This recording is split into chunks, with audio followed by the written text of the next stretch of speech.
Welcome to my podcast, The Laura Dowling Experience.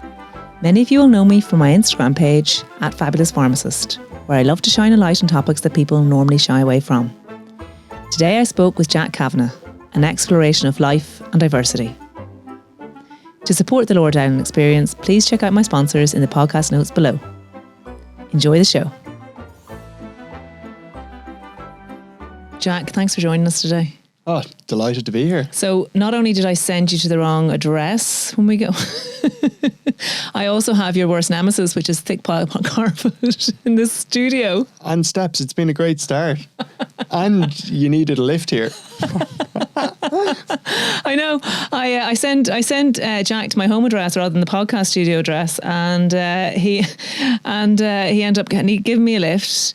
The steps were like cumbersome enough, and then he gets into thick pile carpet. So we're off to a roaring start. So it can't get any worse, actually. So but it will get better. Don't worry. It will. It's great to have you. So good to have you. Been dying to have you on. I know. I love hanging out. Yeah, it's great. Any chance. How are you?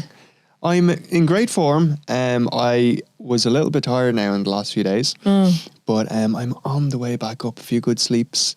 Wholesome weekend at the rugby. And were you there? Yes. Okay. It was fantastic. And you had the steroids as well. You're saying that's why you look so bright-eyed and bushy-tailed. Yeah, let's just contextualise that. I was on an antibiotic for the first time in like 2 years, and I had my first dose of steroids ever, would you believe? Oh, really? And like they wire you. Oh, they do. To the moon. Yeah, you can't sleep when you're on the old roids. Yeah. What? First night I took them. I took them midday, and 4 o'clock in the morning I was still lying there awake, listening to sleep stories. I know and do you know what? Sometimes actually, you know the way if you don't counsel a patient and tell them that they're on steroids and it might keep them awake at night, and they take them late and they just don't realise why they're up all night. So, first point of pharmacy is to always counsel your patient to take their steroids in the morning. Jack, you're a pharmacist, and people don't often know that. This is true. Why do you keep it a dirty secret? Are you ashamed of being a pharmacist? No, but I suppose when I was going through my teenage years, like everyone, I didn't have a clue what I wanted to do. But two of the things I was interested in was people and health. Now, my dad's a pharmacist, so they ran it by me. And have you any interest? And I said, no way, you want to carve your own path or whatever. Yeah. And then I got into college and I was doing science, and I was just a few weeks in. And for me at the time, I couldn't see a way forward with it. It was lacking the human element. That was really important to me. And so I looked back over the CAO or the prospectus, and the two things that I hadn't considered, which were both really viable for me, were psychology and pharmacy. Okay. And I said, well, people and science, and I ended up picking pharmacy, and I just transferred in. I had the points and so on, and all the subjects. And so a few weeks later, I started pharmacy.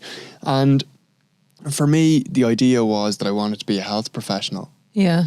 And I suppose I got a bit disillusioned during the college years to a certain extent, that I wanted to be a health professional, and I was in many ways being trained for a sick care system, I thought. And, tell me about it. It was coinciding with a time in my life where I was going through a recovery or healing journey, so to speak, and we can talk about that in a while. But I think we should brush over all of that. Yeah, and by the way, but like very much so going through that part of my own journey, and I needed the health principles, and all I was learning about was ill health. And it didn't really gel well with me. So I went off on my own sort of exploration of studying those things informally during the college years. And then after college, I went and studied coaching for a while to get an insight into some of the mindset piece. And then I went back during COVID and studied in RCSI's new School for Positive Health. So they look at lifestyle medicine, mind-body science, positive psychology, which is really about the elements of strengths within the human spirit or the human psyche, the things that we can lean into that buffer us, and really it's the science of well-being. And so I needed all that stuff for myself. Of course. And I was really interested in it, and I love the lifestyle medicine piece as well. And look, you embody so much of that. But you said, are you ashamed of being a pharmacist? No, not by any means. But I do think that what's missing in a lot of pharmacy, in a lot of medicine, in a lot of dentistry, is a huge leaning towards health promotion. Because the way the healthcare system is at the moment, it's kind of unsustainable that we just keep plugging holes. We really need to be incentivizing and encouraging health behaviours. And how do you think we should do that? It starts from the ground up. Yeah. But, you know, it's such a big picture thing, isn't it? You know? Yeah. It's like you need a 50-year plan to do something like that. And as you say, like, it starts from infants up. But like you say, I just feel we're throwing pills at people, you know, to help with diabetes, to help with blood pressure, when in actual fact, like, the reality is if we had a more health promotive society, we could be a lot healthier and not need those things. Yeah. Yeah, totally. And so I consider myself more of a health professional than I do a pharmacist. Yeah, because you do, like, I identify as a health professional. I see that you call yourself a health professional as opposed to a pharmacist. I suppose pharmacists would always conjure up the image of people dispensing pills, isn't that right? So yeah. Yeah, and the truth of it is look, I worked in practice for a while. So I did like research and community practice. I was in pharma for a while, working in external affairs on mental health projects and innovation work in healthcare. But I didn't practice for more than like a year and a half. And I love building relationships with customers. That was my main thing, is you're going on a health journey with people. And it's a real opportunity, especially as a pharmacist, because you have so many touch points in the local community, reasonably regularly as well, to have a positive influence on someone's health if you're cognizant of it. But I didn't feel it was an appropriate descriptor over the long term. Yeah. You know, like, because I was... And it was my own kind of identity piece as well. I was more identifying as trying to promote health principles. You know, I like it. You know, but you talk about it being a 50-year plan, and it certainly is that. And the thing is we're actually making a lot of progress if you think about it.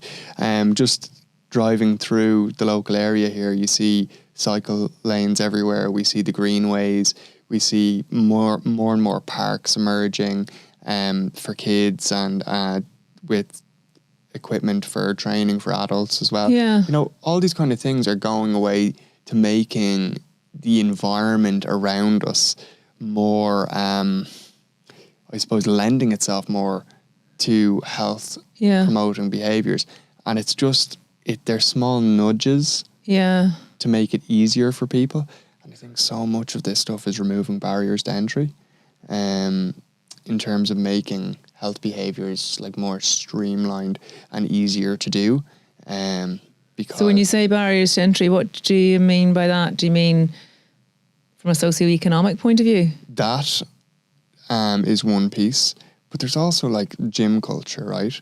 So a lot of people are like, they look on Instagram and they say, oh, I want to begin to get healthier, for example. I've gone through the stages of change, and I'm at the point where I'm ready to do something that's good for myself. And then they look at a gym, and it's kind of an intimidating place for someone if they haven't been there before. Whereas like getting out for a walk in your local park it's an easier step on the ladder. Yeah. Do you know? Yeah. Than going in with all this unfamiliar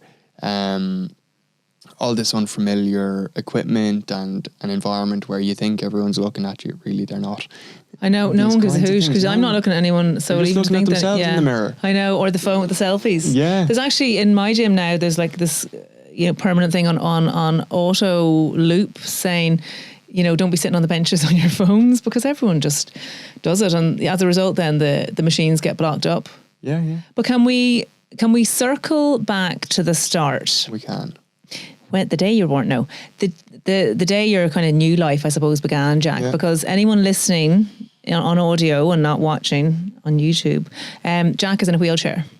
So, but he wasn't born into the world in need of a wheelchair. So, do you want to chat a little bit about what happened to you? And I think this is the reason for your different career trajectory. Yeah. Quite possibly. Absolutely.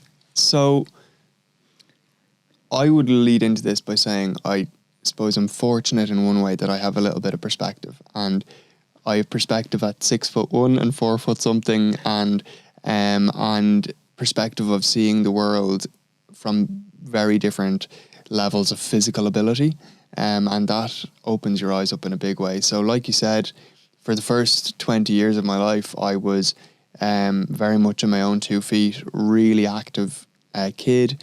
Loved to be exploring, played loads of sports. Through my teenage years, I did loads of running. I did a lot of rugby. I used to play out half. Water sports were really important to me, sailing when I was younger. And then I navigated towards windsurfing as a teenager. Yeah. And so that kind of adventurous spirit was really strong in me. And any chance I got then, I was out to fields exploring with the dog. You know, I just loved to be outside. I was never a computer games or a PlayStation guy. I was always outside. Sound like me. Yeah. Just with shorter hair and and no boobs. And no boobs. So I suppose I just finished my first year in college. I had gone down to the west of Ireland to this place that in many ways was where I felt most comfortable, where I kind of found my people, and where I was really inspired by life. And I was working as an instructor, a windsurfing instructor, and as a lifeguard down in an Irish college called Coláiste Uisce in Belmullet. Okay.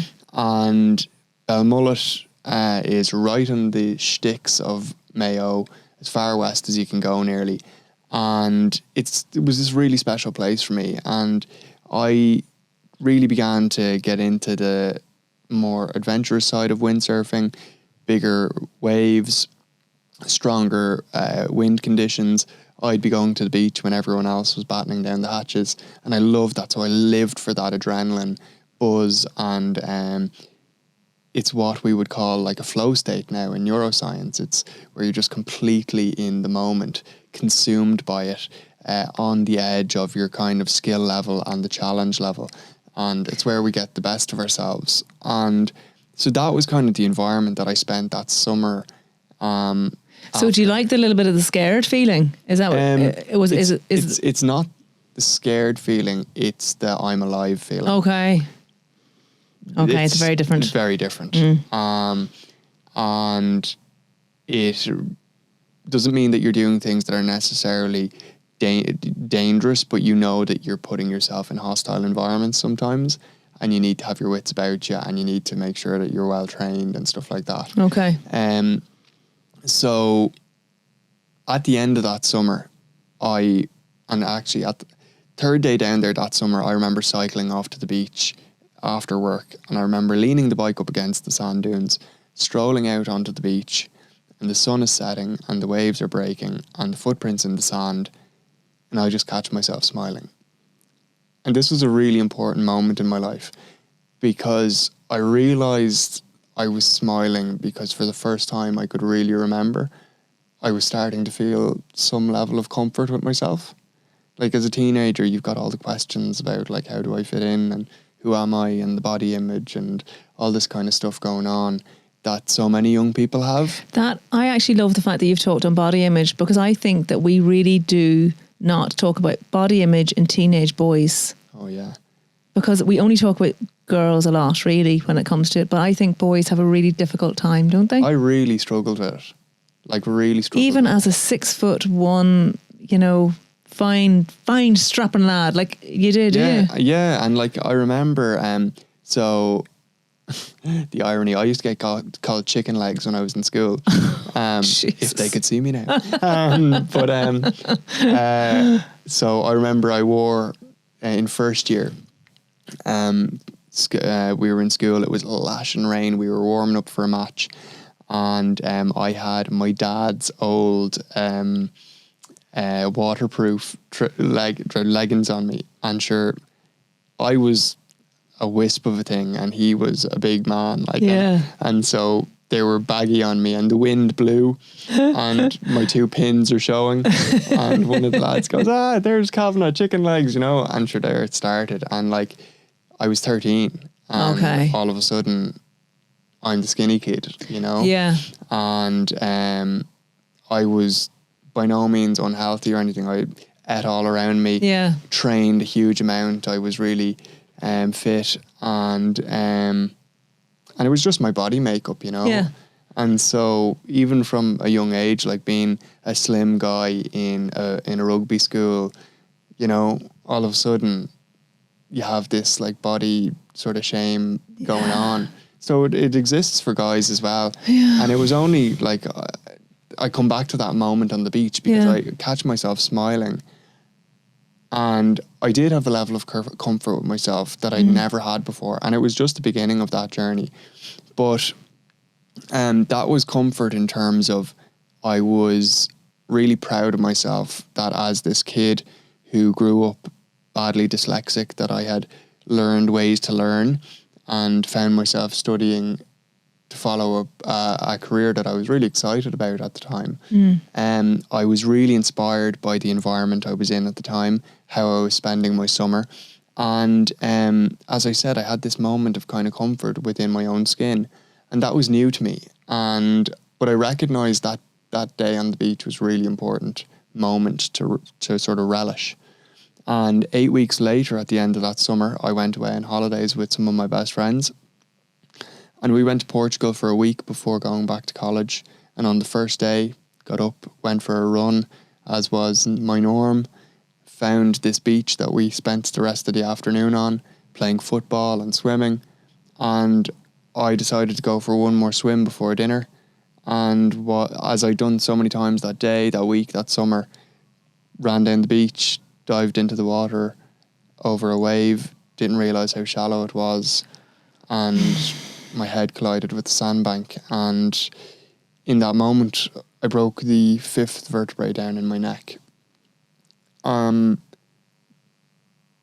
best way I can describe it is there was a click, a little bit of heat, and then it was like someone just came up behind me and pulled out the power cord, and my body went limp. Now, I was face down in the water, and it's this kind of weird thing where I became very calm. Time kind of slowed down a little bit, and I became very calm, and I thought about my parents at home, thought about my 2 younger sisters, Claire and Jean, thought about my friends on the beach, and I wondered, would they get to me? And if they didn't, how would they deal with that? The irony that I was the best trained to deal with this. Yeah. Out of all of them, and that I was the one in the situation. As a lifeguard? Yeah. And with a year of a health science under my belt, and also the irony that the place that I loved the most was where I ended up having this injury, and like that I'd been doing mad stuff relatively, compared to diving into the sea, windsurfing reef breaks a kilometre offshore and stuff, and you have the injury a few feet into the water, and it was just so simple. And the following day I woke up in intensive care, and luckily the lads got to me in time. And I remember waking up and counting 8 screws in the light fitting above my head. I remember realising my head was in a cage, that I was in traction, tubes down my nose and throat, ventilator dependent. Down my throat was the ventilator, down my nose was nasogastric tube keeping me fed. And I tell the story that at the same time my parents were on a flight over to find me in Portugal, and they knew I'd had an injury, but not quite how severe it was. Okay. And my mum was asking Dad a version of a question we've all asked, and the question was, why Jack? Why would this happen to Jack? Yeah. And I think all of us have asked why me in different scenarios, and I certainly did for a while as well. And it's a really important question at times, because it gives you a little bit of room to reckon with the harshness of life sometimes, the hard things that do happen, big and small, the injustices, whatever it might be, the curveballs. And for me, it was to begin to feel the grief and the upset and the anger and the frustration and ultimately the depression that comes with the grief cycle. But my dad responded on the plane and he said, well, why not, Jack? Why should it have happened to anyone else? Yeah. And I thought to myself, well, cheers, Dad. Sound. But I only learned about that conversation 3 years later. Wow. And actually over the next number of months, I went through the why me, and then gradually began to entertain an alternative, which is the why not me approach. And it's just as valid. And, you know, it's actually natural. Like, that's not remarkable that would happen, that I'd come to that point. And the reason is like in any grief cycle, when a person acquires an injury like I had, where they lose someone they love, where there's a breakup, where you get a chronic diagnosis, whatever it might be, there's a grief cycle and there's a stages of change piece. And it's messy. It doesn't follow it stepwise. You're in step 3 and then step 1 and step 5 and you jump around. But the general approach is that it begins with shock and denial of the situation that has happened. Then you have the bargaining. So, you know, I'll say a Hail Mary every hour for the next 30 years if I get this back, or whatever it might be, or if I get one more day with the person or whatever it is. So you've got the shock and denial, the bargaining, you've got anger and frustration. So they're the tough emotions, the sort of really sort of grovelly emotions that come out at certain points. And for me, that was really hard because I was so frustrated, but I wasn't angry at anyone. I was angry and frustrated, but I wasn't angry at anyone. And so I just had this frustration. You're not angry at yourself? No. Okay. Because it was this freak thing, okay. you know. But I was just frustrated and angry, but all my venting mechanisms that I was used to had been taken away, you know. I can only imagine. So I recognized that it wasn't fair for me to take this out on other people as well. And so did you for a time take it out on other people, or? So there's this one moment of release that I remember, huge moment of release, and it was about 9 months after the injury. I spent a couple of weeks in intensive care in Portugal, and then I was air ambulanced home, a few more weeks in intensive care in Dublin. Eventually got out of the matter and into rehab in Dún Laoghaire. And I spent 7 months there. And so in total, I was about 9 months in hospital. And I remember moving home, which felt like such a blow. I was going home to this place where I was really cared about, and my family were phenomenal and are phenomenal. But I felt like at my age, I should be moving out. All my friends were going on J1s and I was moving back home. There was this kind of really, it was the moment and period of months where I really had to reckon with myself. Okay.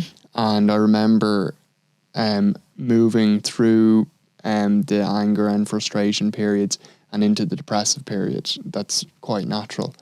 And it's not like necessary that you need to be medicated by any means. It's a natural response to something hard that's happened is a depressive period. And I was going through that and the anger and the frustration. And I remember just being so low, like the hurt of it, and not making eye contact with people for days and weeks at a time because I was scared that they would see how much I was hurting. Yeah. And like with the people closest to you, with your hood up all the time and your head down, like that's a hard place to be for everyone. and you're trying not to take it out on anyone. But I remember turning from the kitchen table one day, and my mum was clearing out a cupboard, and she'd put all the crockery up on the island, this little jut out on the island at home, and I just needed for weeks a release, and I had no way of doing it because I hadn't learned. I had very little function at the time. I hadn't learned how to use my body again, and I just saw this as my opportunity to release, and I just swiped my arm and cleared the whole countertop onto the ground. Yeah. And left the room. And I felt like such a release. Okay. Followed by so much guilt. Yeah. What'd your mum do? She completely got it. Yeah. But I can imagine that she was devastated that as well. Her son was so angry and so... and just going through such a tough thing, you know. Can you explain to people how sick you were? Because you were on a ventilator. Like, you're lucky to have got off a ventilator. Am I right? Yeah, really. And I will go there actually, but the natural peace that comes after the depressive period, and I often think that you know, there's many reasons why we or a person would get depressed, and many of them are quite natural actually, and so at a certain point I hit the very lowest place, and that was when I went back down to the west of Ireland on our first family holiday at the end of that summer, and the place that represented so much freedom to me was now the most hostile environment that I'd ever been in. Like, it's not designed for a wheelchair, the types of places that I wanted to be and to go and to explore in. And I remember it was my 21st birthday. And this was like, it felt like I couldn't have been any further from where I expected to be on my 21st birthday. And I remember going to this place called Guinness's Beach down in Connemara, and sitting in the car in silence for about 3 hours with my dad. And eventually finding it within myself to say, it's just so unfair. And we used to windsurf at that beach, me and my dad. Okay. And I just lost it. Yeah. And that was like the watershed moment. Okay. Because I had finally, it was an admission that this is really tough, and I've admitted it now. And did your parents try and get it out of you in the lead up to that, or do they just wait for you to have time to do it? I think there's we're here for you. Okay. When you're ready. Yeah, fair enough. You know, and I just bawled my eyes out, and two of us cried together for a long time, you know, and it was really important. And I think probably the biggest thing as a family was we talked about all the hard things, because there was hard elements for everyone and things to come to terms with for everyone. But when you hit that really low point, it can often be a place of strength, because actually you can only grow from there. Mm-hmm. And that's in the grief cycle where you get the reconstruction period. You get, you know, you're reconstructing a new reality, so to speak. And I very much had to do that for every part of my life. Re-examine, how does this work now? Like, how do I interact with that? And, but just to go back, I was very unwell. I was completely dependent on a ventilator to breathe. That is a very vulnerable scenario. I had no movement from my armpits down for quite a period of time, or from my shoulders down, and I gradually regained about 15%. So my shoulders, my biceps and my wrists. So no finger function or movement below my armpits. But I have much better use of myself. And a lot of that's down to, for example, assistive devices like a wheelchair. The setup of my wheelchair is like so nuanced and set up very deliberately so that I can use the best of myself. And that takes money, doesn't it? And it takes engineering. It's not just a case of you sit in a wheelchair and off you go. Oh no. I was this morning speaking with a lecturer in occupational therapy, and we were just talking about how we need to reform and rebuild the education platform across the country for assistive devices, because, you know, the thing that, and this is such a big conversation. I know. I'm just like, oh my goodness, we could like go forever with this. Yeah. So, the extrapolation between someone getting a well-fitting wheelchair and cushion.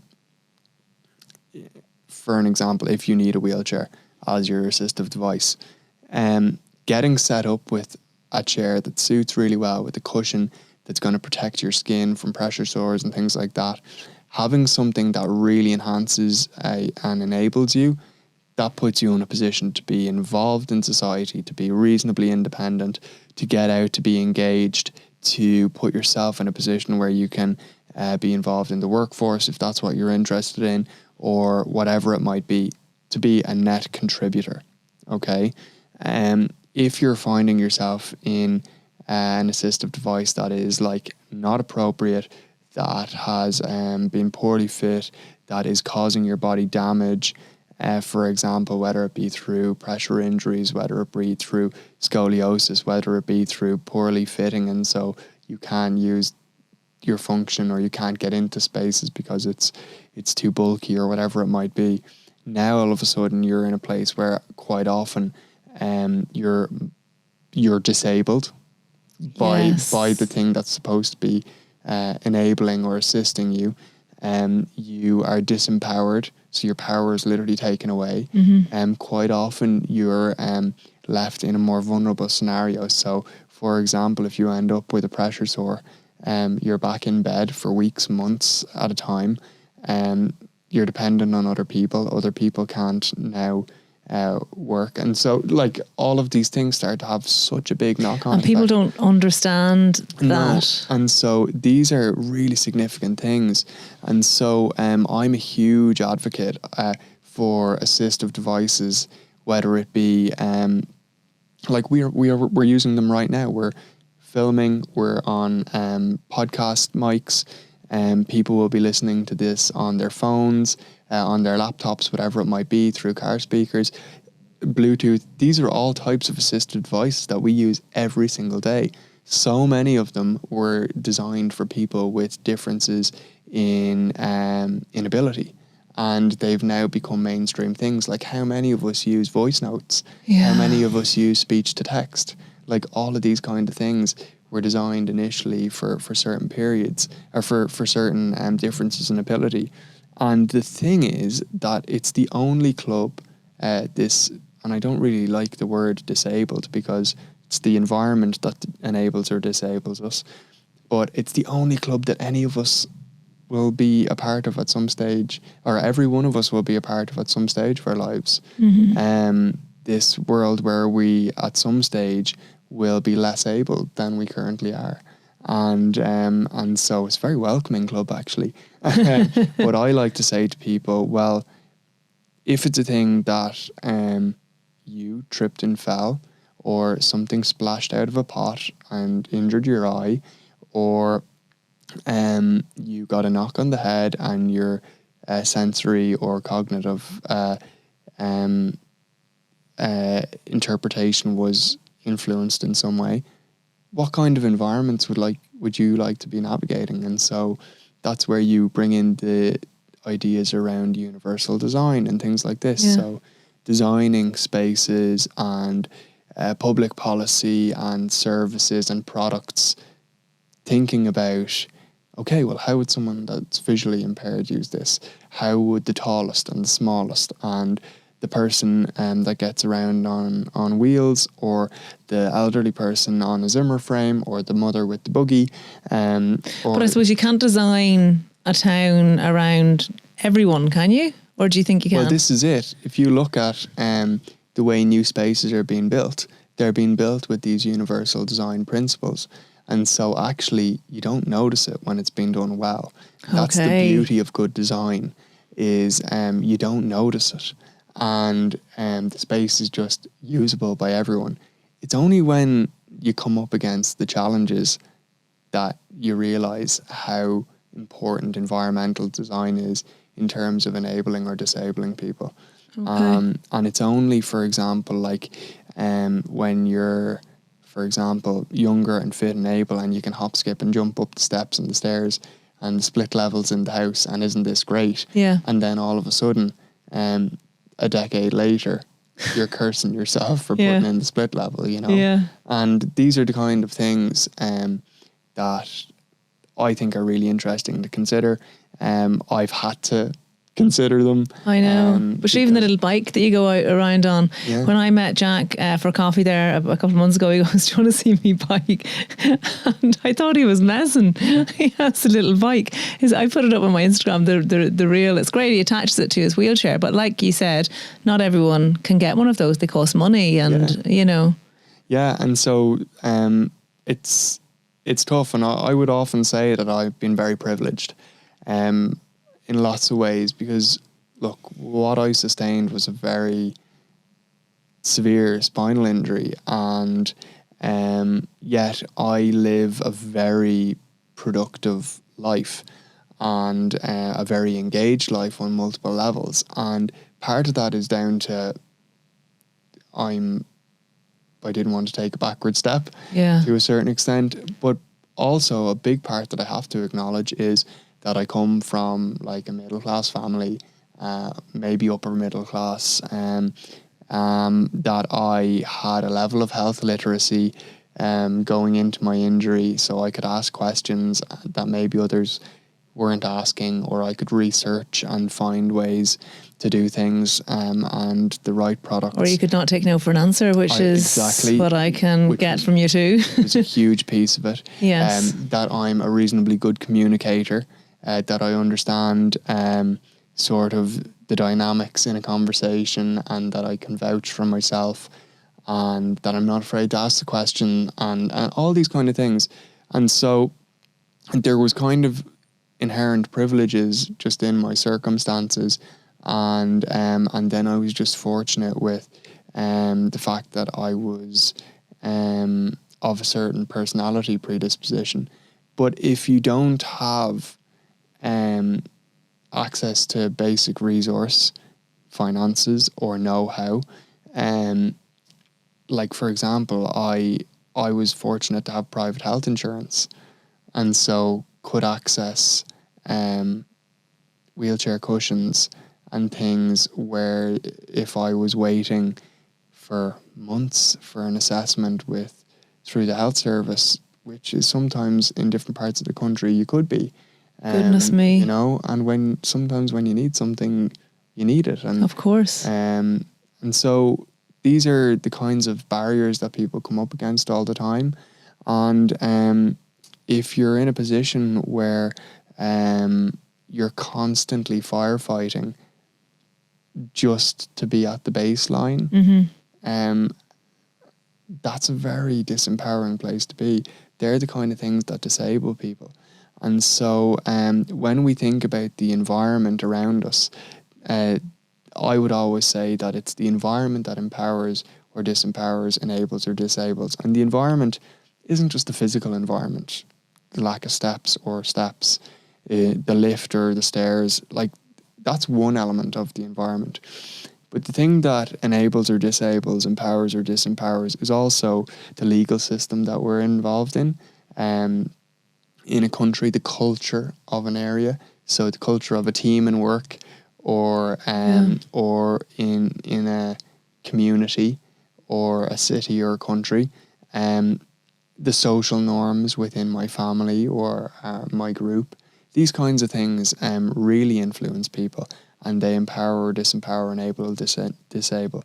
You just think about the legal system over the years, and like, it's not that long ago that in some countries women got the right to vote or things like this. And like, that's hugely disabling.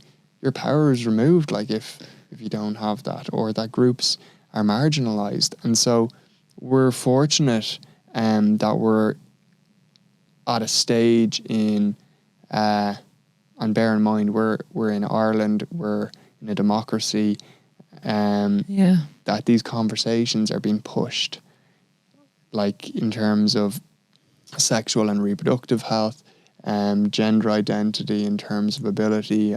We seem to be hurtling along really quickly, like since... These are big conversations. I know, but they've all, like, I mean, all of these things have happened relatively in the last, 10 years? When did marriage equality come in? It's very recent. And, you know, and then with Repeal the A, it's like we seem to have like literally opened the box, and now it's so, you know. Yeah, Catholic guilt is gone. Yeah. And I think there is a little bit still residue. Yeah, but we're dismantling it. We aren't we? Piece by piece. Outcomes, all these conversations can only happen in a country that where there is a reasonable amount of baseline security. And I'm very tentative to say that. Like a reasonable amount of baseline security. Yeah. There's a reasonable amount of safety. Like my life is not in jeopardy if I speak about this topic, you know? Yes. These kinds of things. We're very fortunate here that that's the case. And we're having lots of very progressive conversations. There's always going to be work to be done. Yeah. But I was at a forum in a Balkan country last week, and I met people from Uzbekistan and Tajikistan and some of the Balkan countries, and like they don't have language around mental health yet. Like mental ill health isn't spoken about. So that's not that far away from us. Yeah. And she suffers with her nerves, you know, yeah. But even if you think about the nuance of language, like people have gotten very particular about language over the last number of years, and I think we need to be careful that people don't go out of their way to look to be offended. Like there is being respectful and trying your best, and then there's, because even when you say the word differently abled, I did message you and say, can we ask questions about disabled? And, you know, and then I was like, God, I know Jack doesn't use that, but I can't delete the text because he'll see that, you know, but, you know, is like, I mean, you know, do you get offended by people occasionally? Do people patronize you? You know, is there...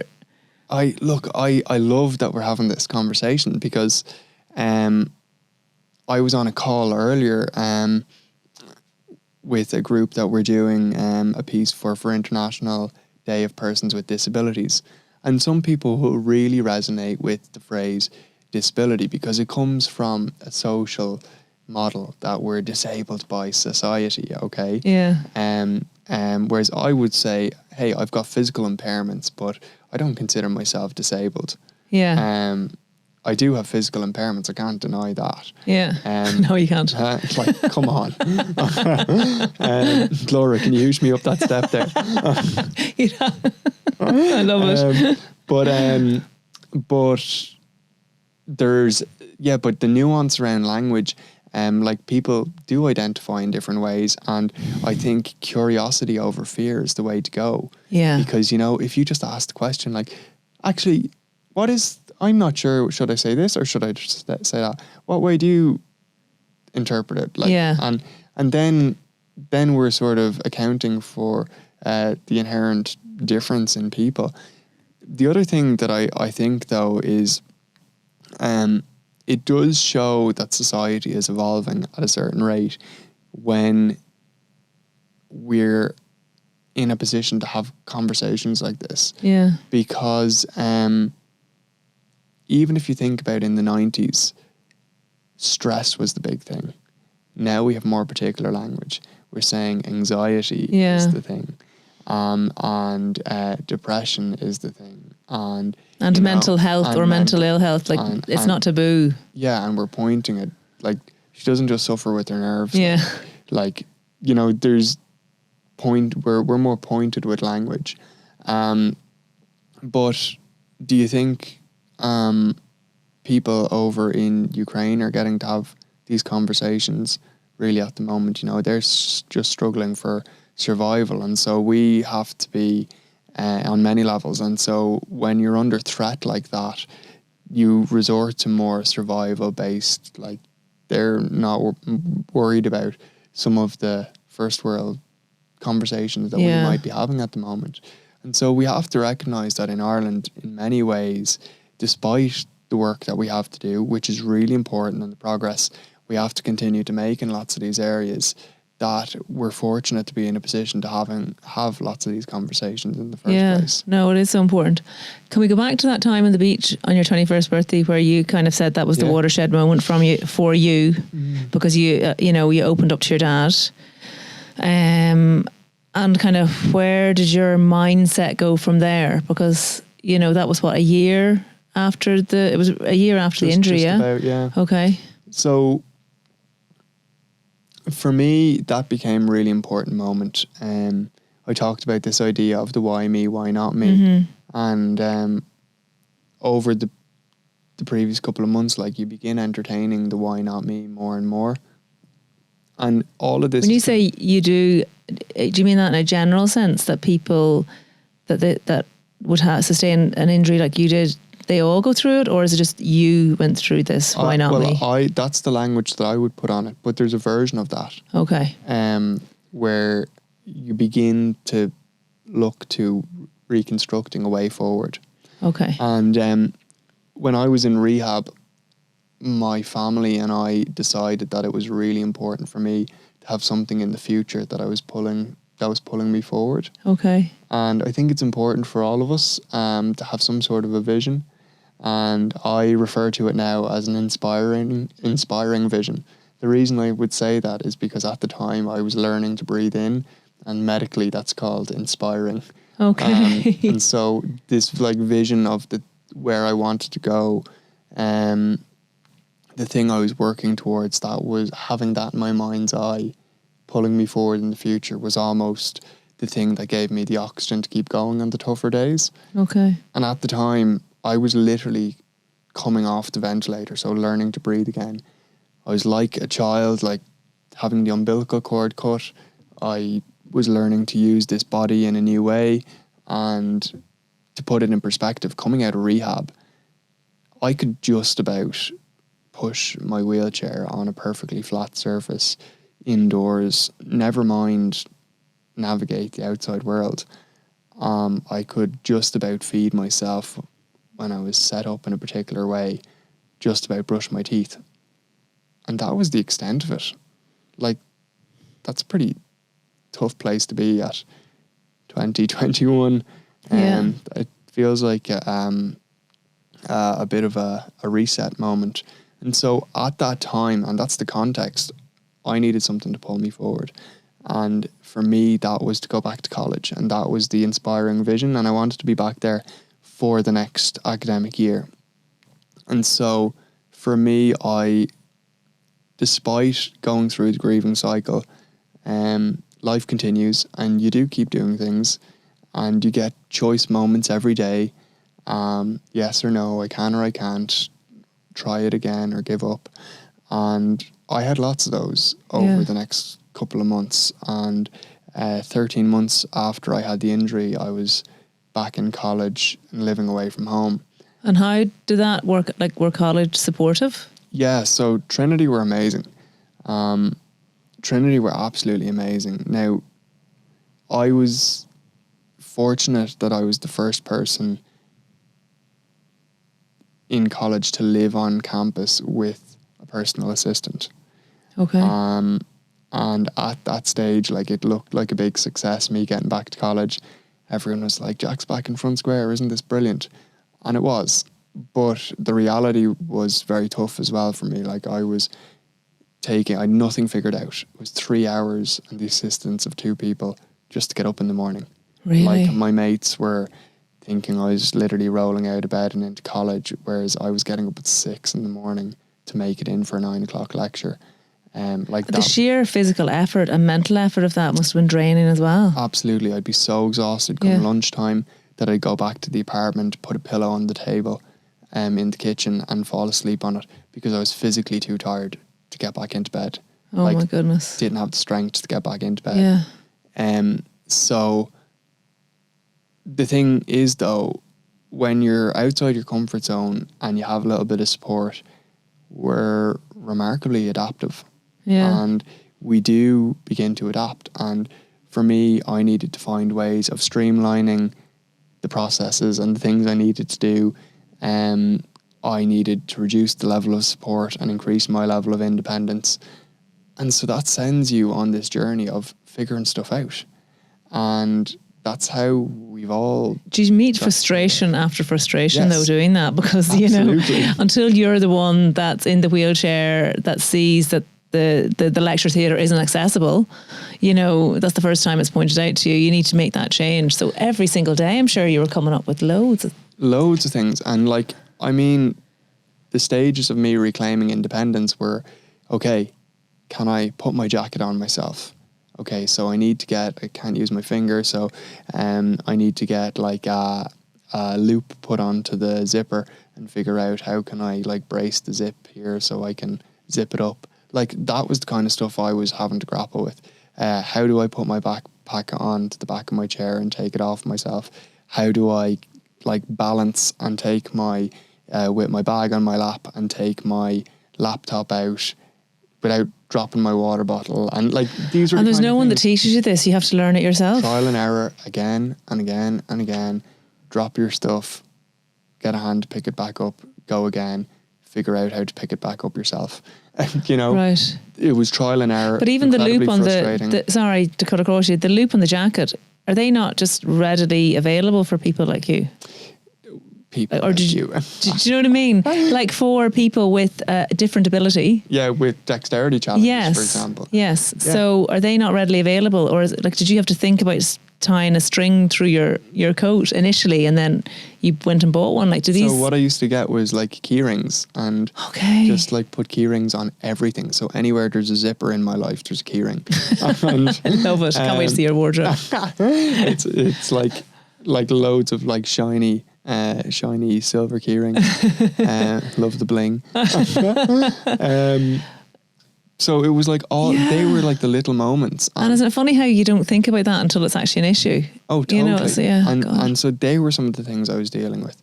Some of the things I was dealing with were okay, now I can manage to push myself in dry weather from my apartment down to college. I can get in, I can get down to the lecture hall, but and I can make it all the way back to my apartment at the end of the day, but I can't get up the ramp.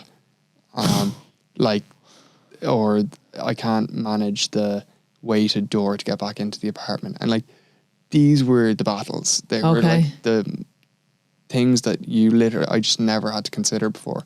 And so when I got to a point where I was reasonably independent inside the walls of Trinity, that was when I got the electric bike that you mentioned. And within a day, I had access to the whole city. See, that's amazing. That was a game changer, but I wouldn't have understood how important that was if I hadn't gone through all the other bits. Yeah. Which is really tough. And then a year or two later, you add getting back driving into it, and that opens up the whole country then. And oh shit, now I have to figure out how to manage myself away for a day. Yeah.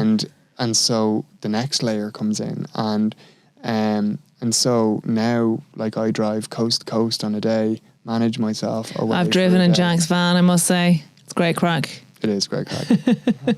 That's just because we're great crack. I know. But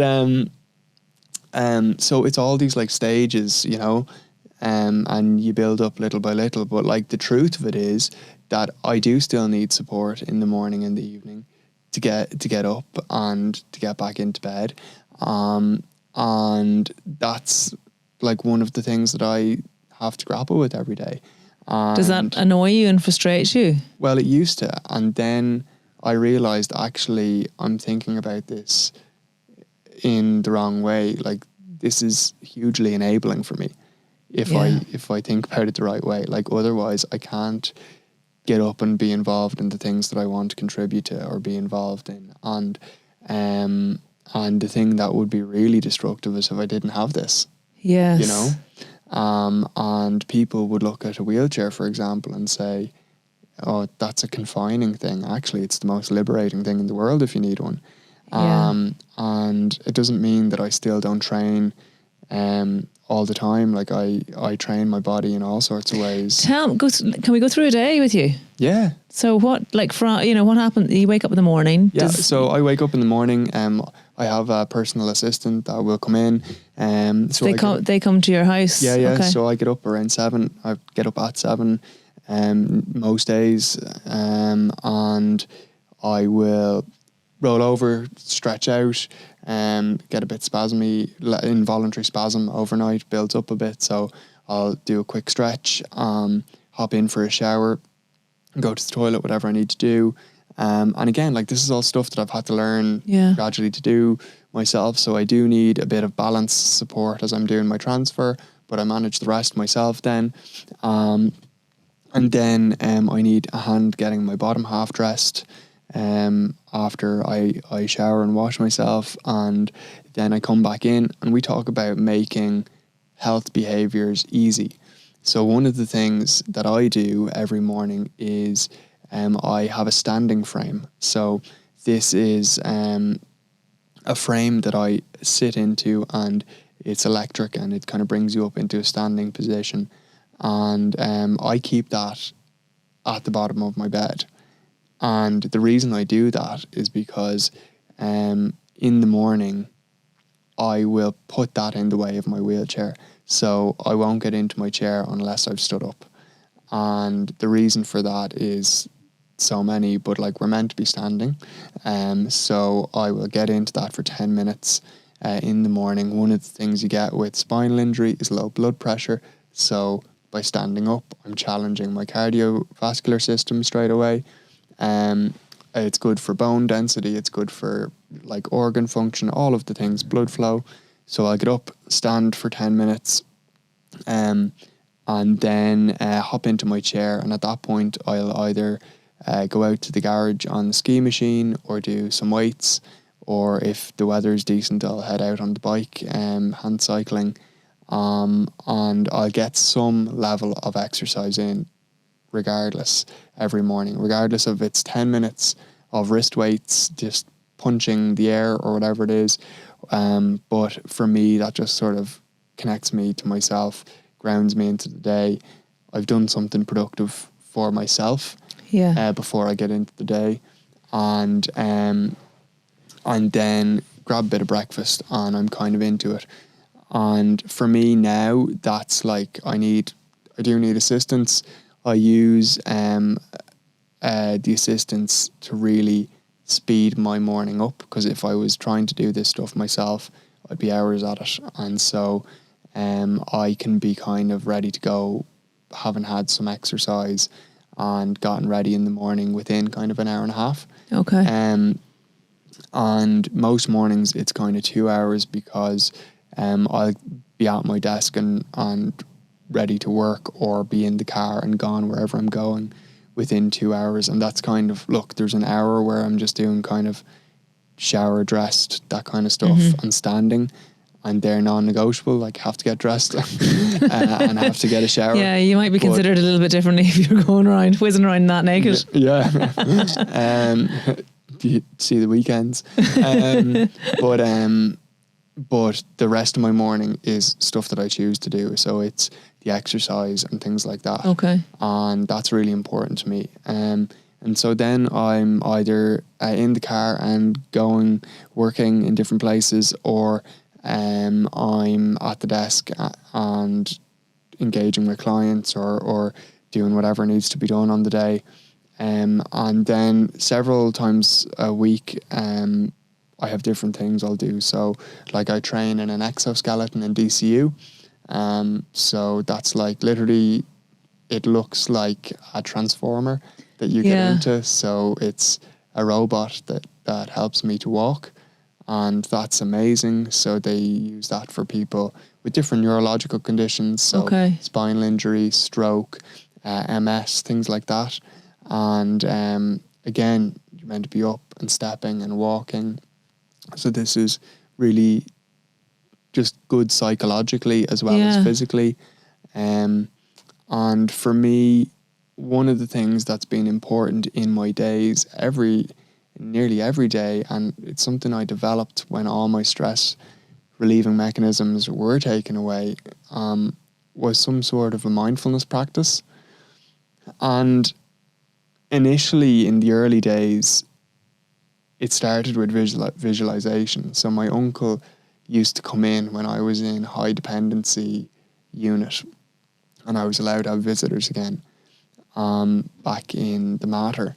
And he used to come in and he'd have me sending different coloured teams of Smurfs down my body to repair different areas and reconnect the nerves. And so he'd be sending, so you're the general, Jack, and you're sending out a green team down your right arm, and you're sending the red team down your left arm, and the blue team today are going down to your toes, and you're reconnecting the nervous system. Yeah. And so he had me doing all these kind of visualizations, and who's coming back up to tell you how they're getting on, and and so he's sitting there and doing these visualizations with me, and they became really important for feeling at a time where I felt like I couldn't control a whole lot, that this is something I can do psychologically to feel like I'm helping myself recover in some way. And so that was my initial kind of lean in towards visualization. And then actually, over the years in college, I started to develop this like little morning routine that I do before going out the door. And we talked about body image already, but in my room in the apartment, there was a mirror on the wall before I went out the door. And I was really uncomfortable with looking at myself for a long time after I had the injury. And that really, really hurt me. Yeah. Because I liked myself. I'd gotten to a point where I liked myself before the injury. I really liked who I was becoming. And so during college, a thing that I began to do before I would go out the door in the morning into my day was that I'd look at myself in the mirror and I'd smile. And I'd do some swing my arms. I'd swing my arms in each direction. I'd box the air in front of me to wake my shoulders and my arms up. And I used to do this thing where I just shake my arms out to the side of me. And now you hear things like tantric and shaking, yoga and these kinds of things. And they're actually like practices that have been around for years. And I used to breathe out really heavily and shake my arms. And you're letting go of the stress and the tension and all of these things. And these were practices I used to do at transition moments. It's only now that I've studied some of this stuff that I'm realizing what I had kind of developed at that stage. And you developed without reading anything about it. It was it just came naturally. Okay. And I used to do that at the moment where I was leaving the morning. So my personal assistant had come in, and two people's energy, I'm waking up, they're helping me, and you're kind of letting go of the energy of the morning and going into the day. And so I used to just shake out whatever was going on and let go of that, and then move out into my day in a fresh vein. And so mindfulness type practices, or having small transition practices like that, became really useful for me. And so there would be a little bit of breathing exercises in there. There was a little bit of movement exercises. And then really importantly, I was looking at myself in the mirror and smiling. And over a number of years, I began to really start liking myself again. Okay. And that was such a big journey, and has been such a big journey. And so now I most mornings I will do even a few minutes of breathing practice or meditation practice. And I just find it really grounding. It lets me go into my day in a more centered way. Because we just have so much coming at us all the time. I know. It's relentless. It's absolutely relentless. And so I find those things really center me, let me go into the day in a more intentional way. And for me, it's been all about finding the small 1% in different places over the years. And those are some of the things that like let me go into the day well. And then as I go through my day, like I'm really quite independent through the day now. And yes, I need a hand here or there depending on where I go. I'll ask the waiter to bring the tray down to the table rather than me carrying it, stuff like that. But if I'm And out you don't have a about, problem asking people for help, do you? no, people are good. Yeah. Yeah, Yeah. people are good. And so I could be going from Meath to Galway and back in a day or whatever it might be, and like that's a tiring day, and so I make sleep a really big priority in my life. So generally speaking, I try to be in bed by 9:30 most nights. Okay. And the reason, like, I get in and lie down, and for me, sitting up all day is like someone else standing all day. Yeah. Because I'm using all my postural muscles to sit up. And are you like, you're sitting here in front of me, are you actively conscious of the fact that you have to sit straight, or did you do it naturally now? It's reasonably natural, but like the way my chair is set up, my head position and my arm position are largely determining where my balance is. Okay. So like if I lean too far forward, because I don't have any core function, I'm just going to flop over, like, Okay. I'll be able to catch myself. I'll like, pick you up.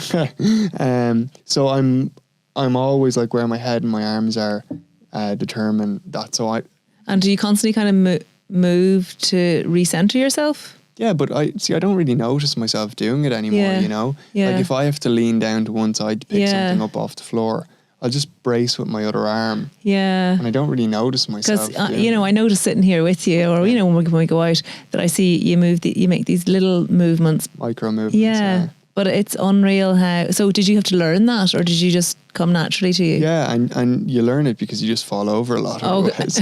Okay. And so like, they're all just things that are kind of part of the way I navigate my day now. And so yeah, I'll get into bed and I'll lie down, and it's just like such a relief to lie down then, because I've been sitting up all day, and as I said, like that's like standing for someone else all day. Yeah. And so whatever it is, I'll chill out and listen to a podcast or something. But getting good quality sleep and making that a priority has been a game changer. It's so important, isn't it? Love to get my Fabu. Oh, you got the little plug in there. Well done. I paid him for that. I'm only messing. You're so funny. You're so funny. Yeah, and how is your social life? Yeah, so I love that you've asked this question, and I'm going to bring you through a bit of a journey with it, because I mentioned earlier that after I left rehab and I moved home for a couple of months, that all my friends went off and they did their J1 and they came back. And then I got really pissed off and frustrated that they were all travelling and I wasn't. So we started doing a bit of travelling, and we made a documentary about it and stuff. And but inevitably over the next couple of years, I became kind of the center of lots of things, and then isolated in different ways. Mm-hmm. Because traveling Southeast Asia is a hell of a lot tougher using a wheelchair and some of the other things I need to consider than a few lads throwing a rucksack on the back and figuring it out,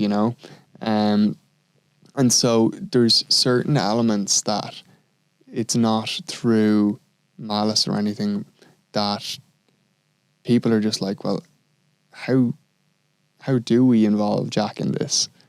And so that was kind of tough for me, over a couple of years.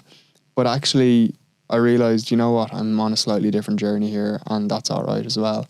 But now I've got a lot of my friends went away and lived abroad for a couple of years. And so I had plenty of trips visiting people. Yeah. But for me, I was kind of just at a different stage and decided that it was actually going to be a real logistical pain in the hole for me to move abroad to live in New York or Sydney or whatever it might be. And so I was quite happy to go and do the trips and get the best of it.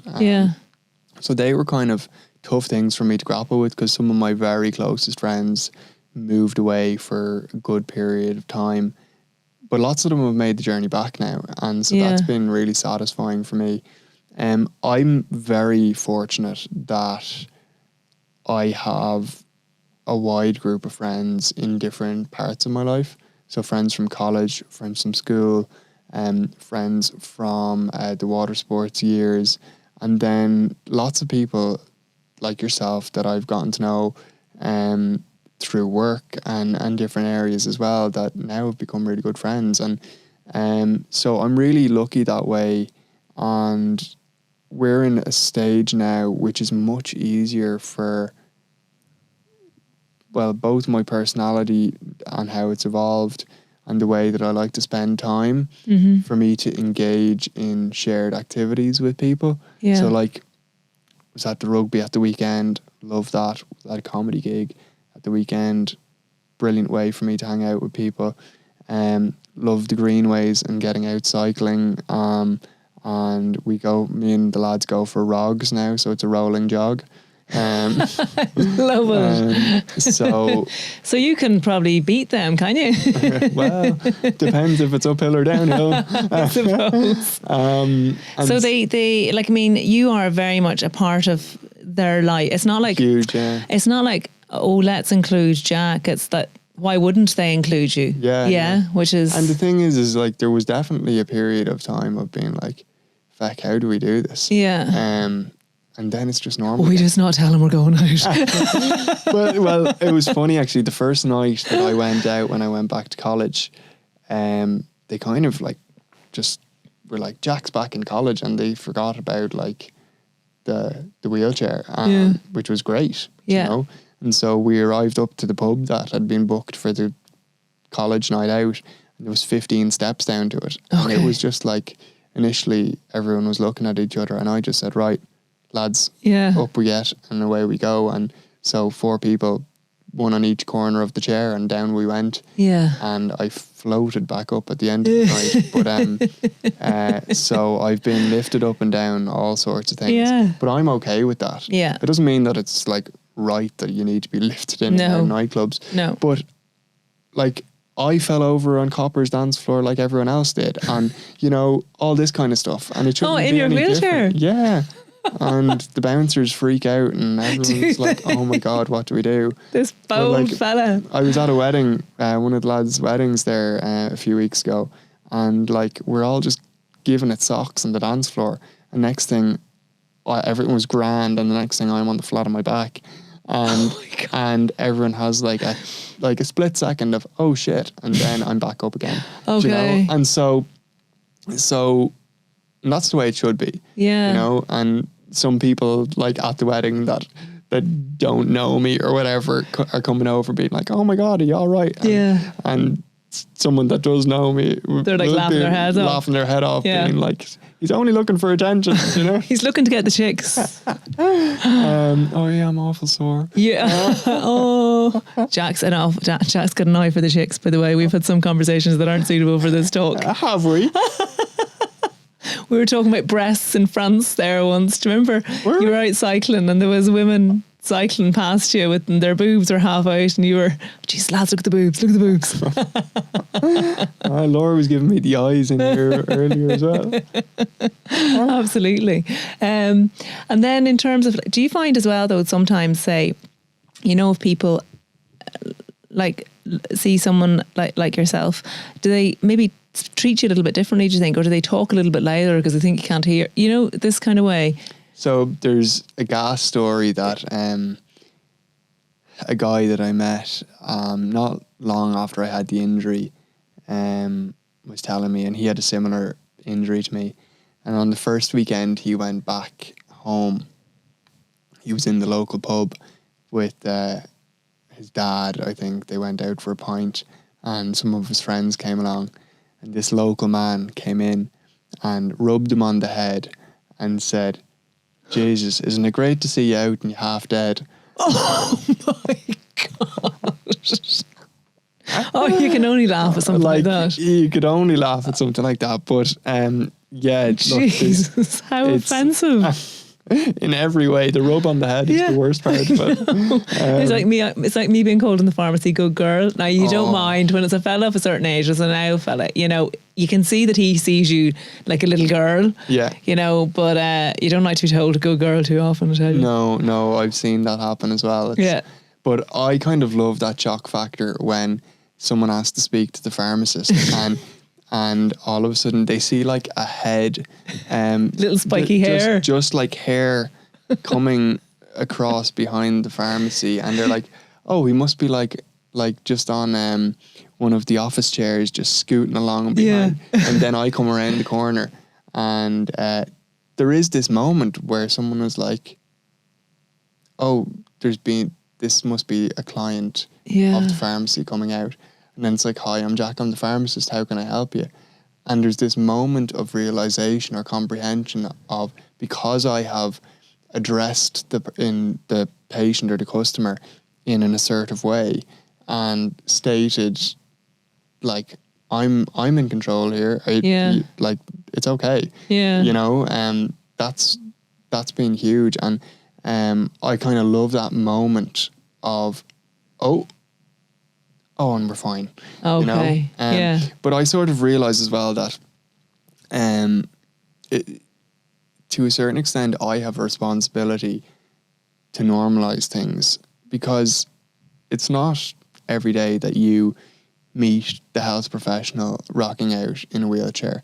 And I kind of love that. Yeah. Because we need, I suppose, positive role models in different parts of life. We need people of different abilities visible in the world, because this is huge. Where are they? Representation, right? Yes. So 13.5% of the population have some form of disability, to use that word. 13.5%, right?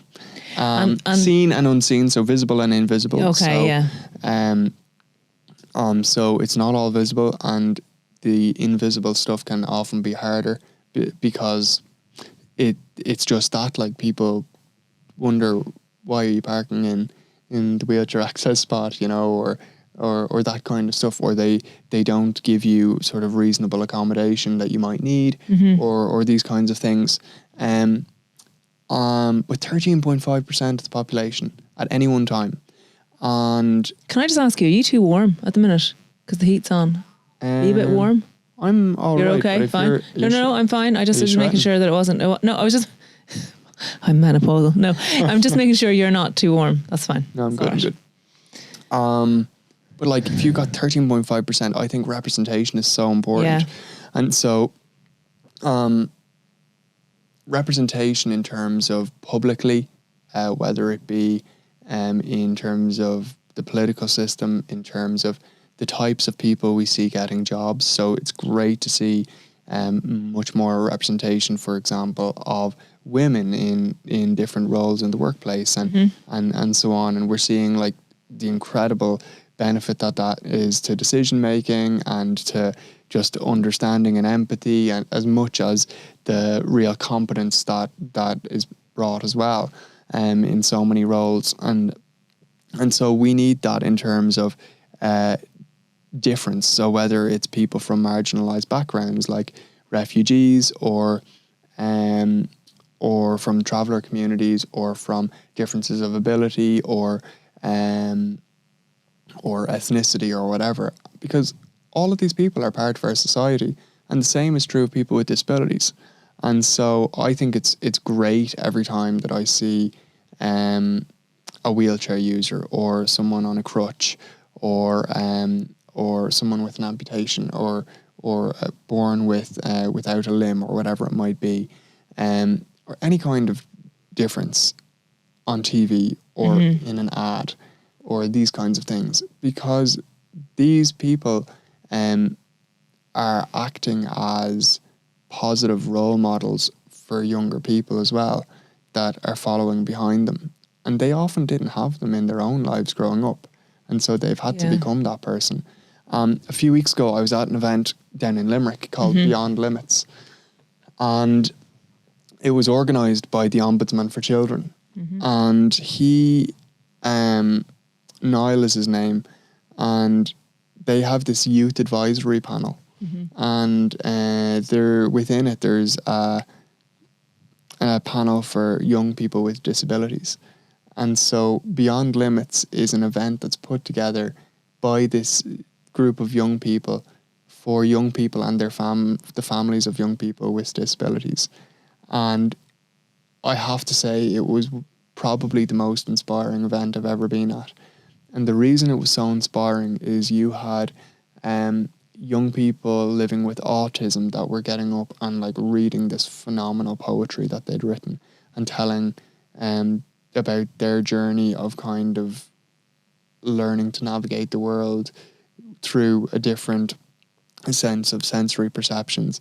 You have the young person with cerebral palsy who is challenging the narrative of accessible transport in the country and telling that story. You've got 20 stunning ballerinas who happen to have Down syndrome performing, like all this kind of stuff. And it was just a celebration of everything that's good about the human spirit. Yeah. It was so empowering. But the coolest thing of that weekend was that everywhere you looked, there was some version of this conversation happening. A young person looking to someone slightly older than them, or looking across the room and saying, there's someone like me. Yeah. And not feeling so alone. And for the kids and the parents to be able to say, there's someone a bit older than my child, or there's someone older than me, and they're doing things in the world. And there's a place for my child, or there's a place for me in this world. And I can be a health professional, or I can be an athlete, or I can be a writer for the BBC, as one of the, and all of these kinds of things. And that there's a place for me in the world, that I can do things and I belong here. That's powerful. And we really need that for people with disabilities, diverse abilities, whatever way you want to describe it. And we're seeing more of it, which is so encouraging. Is there a program that's trying to like encourage more people with different abilities into the workforce? You know, because it can make it like consider you a pharmacist, okay? So obviously you do that probably on a very small scale compared to all the other things you do, like public speaking and all the things that you know, you're in the where were you last week? Albania in the WHO. Like mad stuff. He's doing mad stuff. But even to be a pharmacist working in a dispensary could be awkward if you're in a chair. Yeah. So, you know, and then who gets the job? The pharmacist that they have to restructure the dispensary for, or the pharmacist who can stand up in a teeny tiny dispensary? So yeah, and here's the thing is, like, you know as well as I do, some pharmacists are clinically excellent, some are brilliant with customers, some are phenomenal. Both like us. At the regulatory side, you know, whatever it might be. And you have different areas of interest. Like my strength was always in building relationships with the customer and so on. And I love that part of it. But the other elements of it were just like, I was never going to be able to excel at doing the dispensing. Your pharmacodynamics then? No, but like physically picking and bagging stuff and so on, and like I could certainly do all the clinical checking and so on, but it was kind of a nuisance. And we were lucky in the dispensary that I was working in that there was a high-low desk that was put in for any member of staff that might be pregnant and needed to sit down for a period of the day. And so that was a huge benefit for me, but realistically I was never going to be able to fully excel or lean into my strengths in an environment like that. And so did that ever become an issue in college, as in, you know, like the college system, the School of Pharmacy, thinking about what you would be able to do within pharmacy? Yeah, so I don't know if I should say this, but I found out a number of years after I left college that there was almost a split table as to whether I should be allowed back into the program. Okay. Will he be able to practice? And luckily there was a few really good people on side, and a part of my job became sort of proving the naysayers wrong. Absolutely, Jack, no better man. And so, I kind of, Yeah, I wore that quite heavily actually. I can imagine. Having to really evidence that. Yeah, but look. I mean, I see so many pharmacists doing other things. Yeah. Not within the confines of what we would traditionally have perceived as pharmacy. So I think that fair play to you. Little by little. But, you know, for me anyway, one of the big things that I needed was mentors and role models as I went through my own journey over the years. And people don't need to know that they're your mentor. Like, that's the beautiful thing about the internet, is that you can look out and listen to podcasts or watch videos online. You can read books about people or movies, and you can lean into the traits or the ways of being that you really like about them, or you can see them overcoming things or working towards things and take a little bit of that for yourself. Yeah. And I certainly did that. I was shameless about reaching out to people over the years and asking, how do you do this? How did you manage that? What was helpful here? Tell me about this. And writing emails, picking up the phone, all these kinds of things. But there was so many that I passively, for the individual, they were mentoring me, just by the way they were in the world. And I was watching on and taking notes, so to speak. And I don't think people that are in the public eye realise just how big of a responsibility and a role they have in shaping the lives of others that watch on. Yeah. Like, you talk about the idea of an influencer of some sort. Yeah. Like, it's true. The people in the media, the people that we hear on the radio or see online in different areas of our lives, or that we allow into our news feeds, or these kinds of things, they are the influencers. And they influence, like, they're only influencers because we allow them to be. Yeah. Like, they do influence our lives, and you need to be careful about who you allow into that news feed, and are they adding or subtracting for you, these kinds of things. And it's something that I think is really important, and we need more positive role models and people being a proactive or a constructive influence for people that have traditionally been marginalised or come up against a lot of barriers. And we come back to where we were at the beginning of the conversation, saying that we're lucky in Ireland that these conversations are really out in the open, and that we're getting to explore some of these territories now. You're dead right. Now, one thing I will say about you is that you seem like such a positive person. Yeah. So, is that something that you have learnt throughout, since your accident happened? Were you always very positive, or is it something that you've learnt to be? And is it like, do you still have your shitty days where you're like, why me instead of the why not me? Can we discuss that a little bit? 100%. I don't think that I'm massively positive. Do you not? I think I'm realistic. Okay. And so every one of us has a negativity bias built into us. We're not that far descended from cavemen and women, and it's the thing that kept us safe when we were navigating the forests and the savannas. And so the negativity bias is strong in all of us. But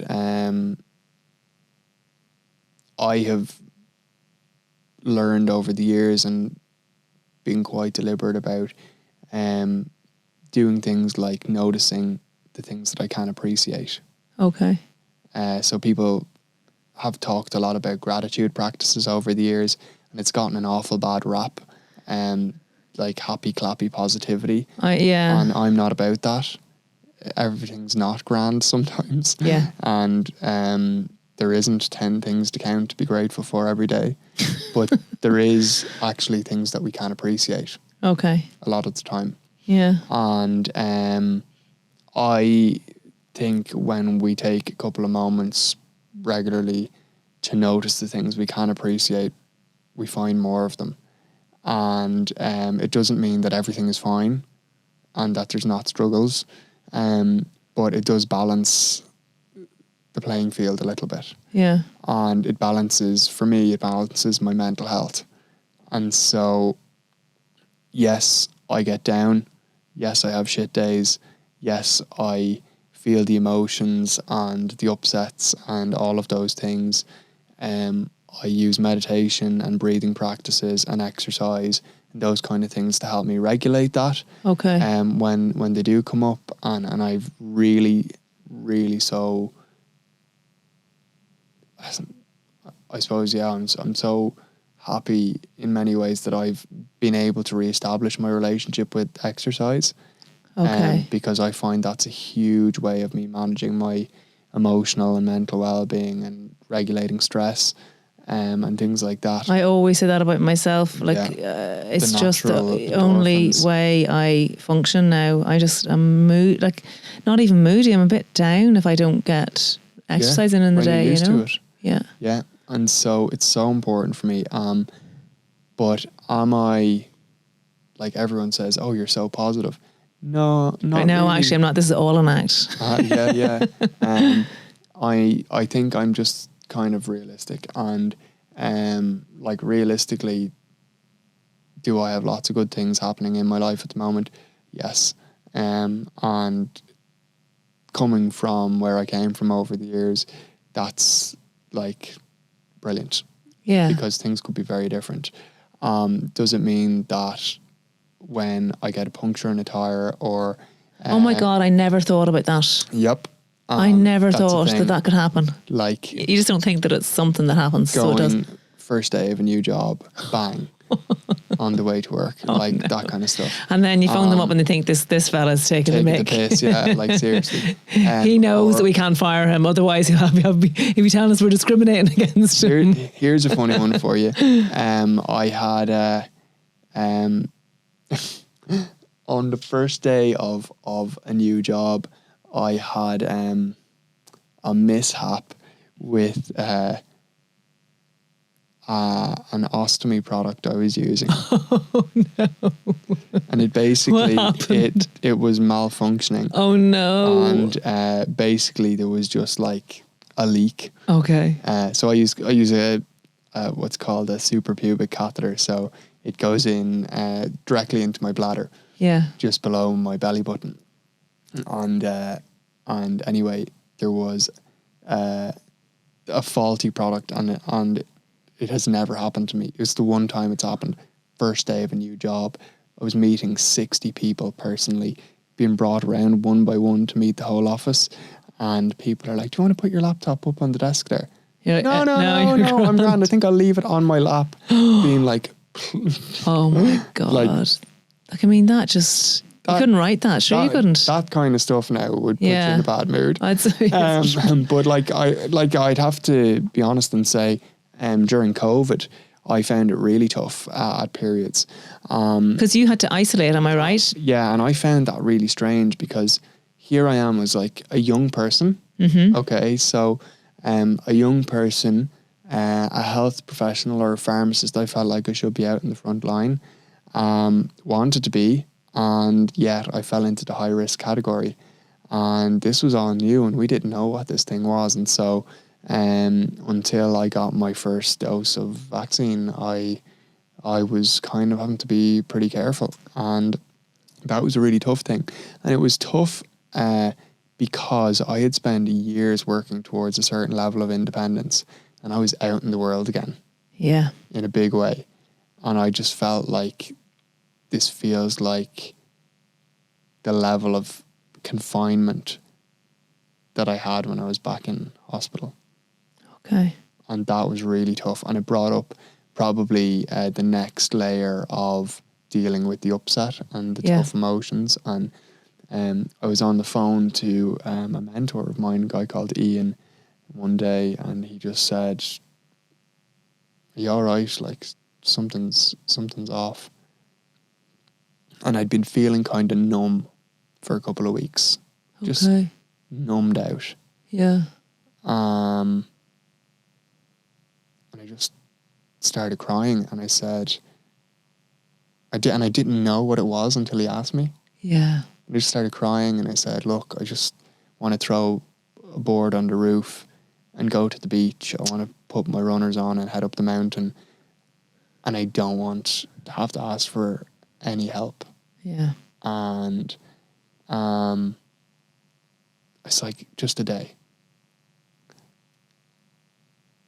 And over the next couple of weeks and months, a lot of that kind of stuff came up, and that was kind of, I would say, different levels, different devils. You know, you peel back a layer and you're all good for a while, and then another, you get faced with you know, you can take the micro blows again and again and again, and you pick yourself up, and you have a proactive approach, and you go and you go and you go, and then sometimes it just gets a bit much, and you need to sit back and have a day where you flick on Netflix. Wallow in your own, yeah. Yeah, you flick on Netflix and you realise, you know what, I need to get into bed today and rest my body, which is, I wish it was operating a little 5% more, but hey, I've faced the upper limits today. Yeah. And is there hope that something could be done for your injury, and that you will be walking, standing? And so when I initially had the injury, you know, everyone is like, "Oh, I read this article and I read this article," and you're getting sent snippets of like Miracle Man and all this kind of stuff. And I was quite pragmatic about it. I was like, look, really, the first thing that I need to do is learn how to live well in this current circumstance. And that doesn't mean that in any way you're giving up on breakthroughs down the line. And my thing was that I need to live well now, because we actually don't have any other time but where we are, right? So I need to live well now. And a part of that is me training my body as best as I can so that I am physically well. And me taking care of my body well now, standing, exercising, walking in the exoskeleton, all these kinds of things, training my body in different forms, resting it when I'm tired, all these kind of things, puts me in a position to maintain my health in such a way that I'm in the best position I can be to use the best of myself now, and for when the variety of things that will have to happen come together that give us a chance at increasing function in different ways arrive. And they're some of them are here, some of them are in clinical trials, some of them are being brought into development at the moment by different companies.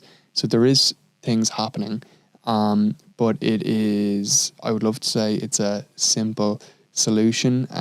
You think it's a simple problem in that there's a bit of scar tissue in a spinal cord.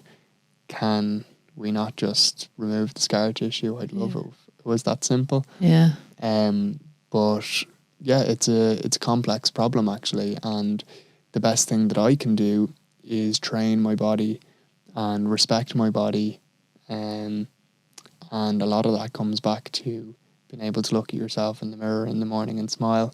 Oh my goodness, it absolutely does, doesn't it? Yeah, and that changes the food you'll put in to the system, and the way you'll sleep, and the way you manage your stress and your emotions, and it all adds up. And I think if you can look in the mirror and learn to respect and like the person that you see in the mirror, you'll take very different actions to take care of that person. Yeah. Oh my goodness, that's lovely. I don't think I need to ask you the two last questions because you've already kind of answered them, but we will ask you them at the end. Can I ask you, can you regain a little bit of function every week, month, year? Have you found that with yourself, or do you have the function that you have currently for the last number of years? Yeah, it's a really good question. So with the spinal cord injury, there is two dominant types. One is called an incomplete injury. So that's where there are still some levels of function.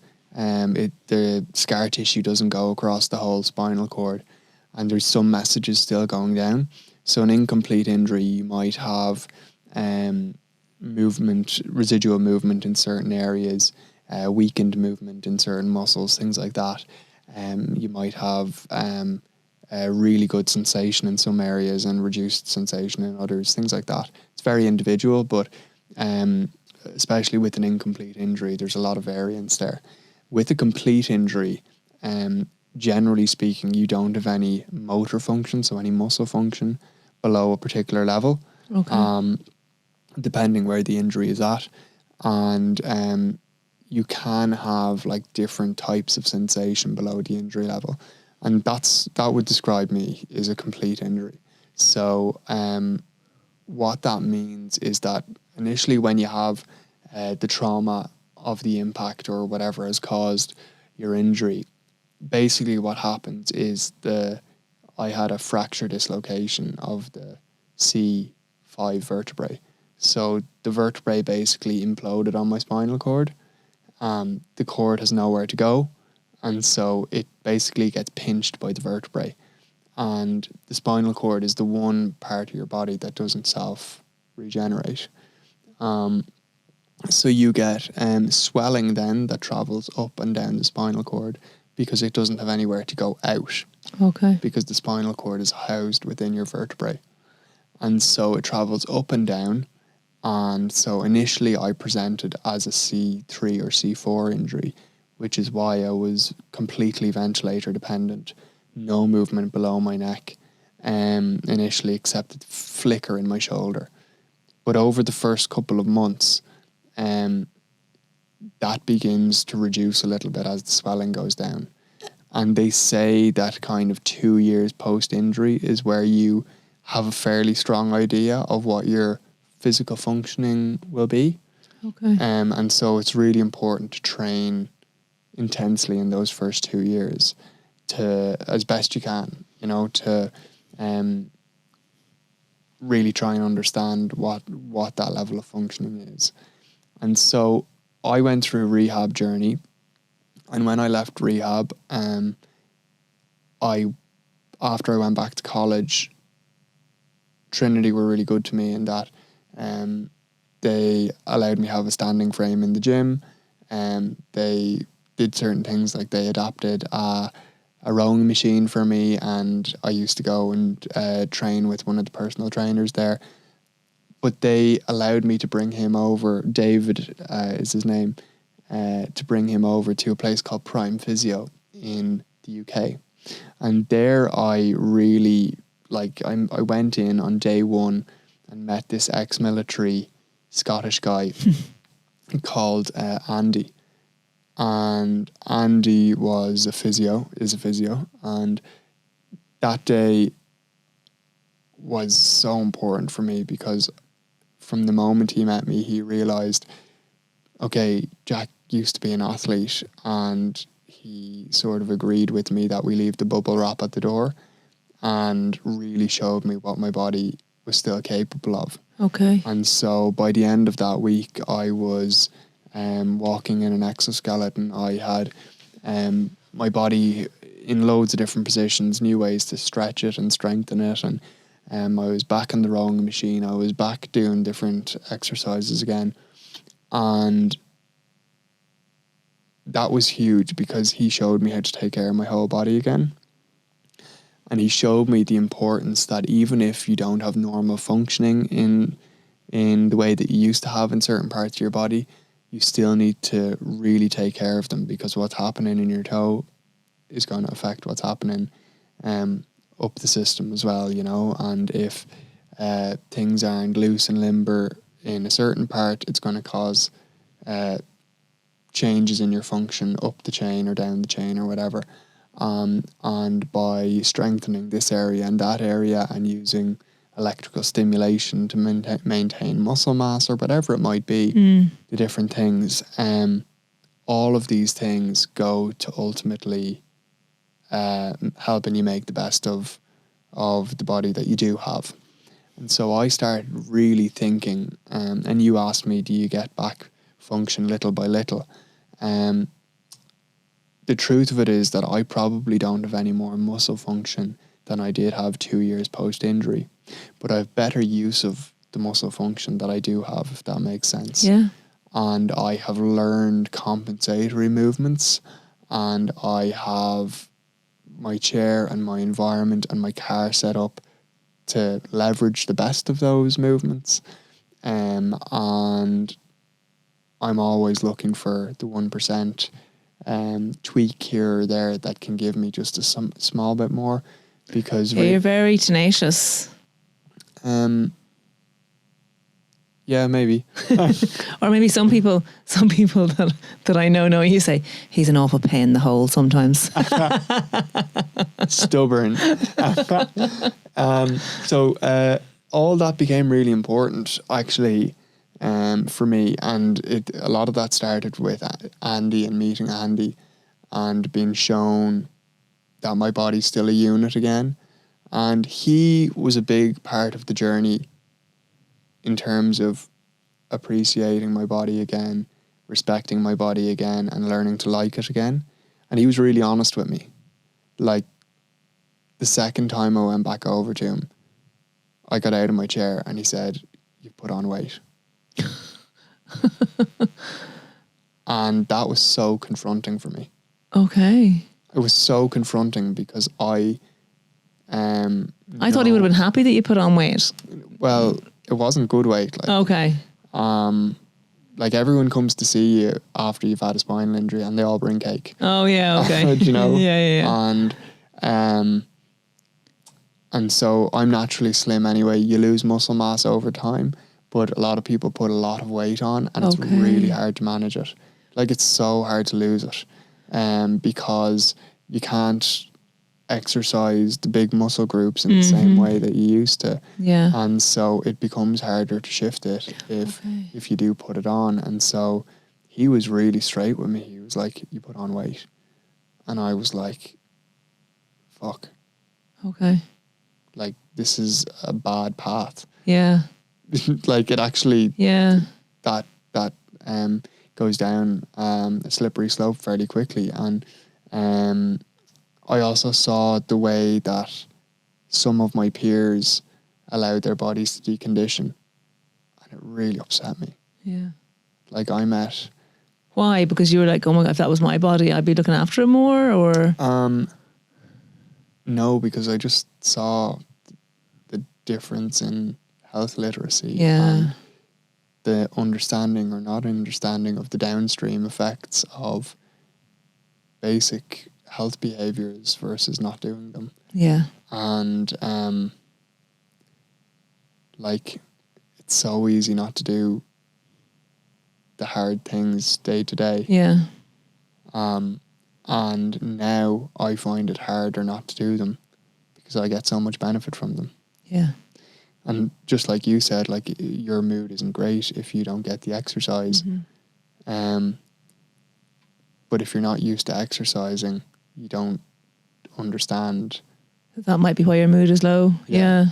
And so these are the kind of things that they're very simple, but they're really powerful over time, you know? Yeah. And I remember meeting some peers that I was in rehab with about a year or two afterwards and literally not recognising one of them. Okay. Like, the weight gain and deconditioning and so on. Like, I literally didn't...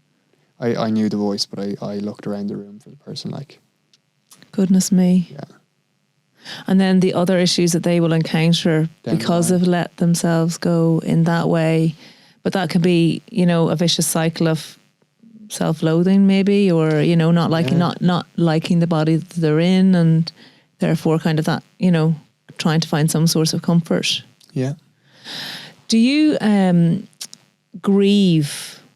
I know we've talked about grief, but do you grieve for the life that you could have had? Yeah. I had this vision of owning a van, right, and having it set up with a bed in the back and racks for my surfing and windsurfing gear, and that I could just like drive to the beach and sleep there for the weekend and surf and windsurf and have campfires and stuff. Yeah. And that was kind of my 10-year plan. What a 10-year plan. That's such a 20-year-old bloke's 10-year plan, isn't it? So good. And there was definitely like a couple of months in Australia of a year. Yeah, of course. Well. And yeah, I wonder about the life I would have lived. But I got asked a question recently. Someone asked me if I had a magic wand and I took away your spinal injury, what would I be taking away from you? And I just was like,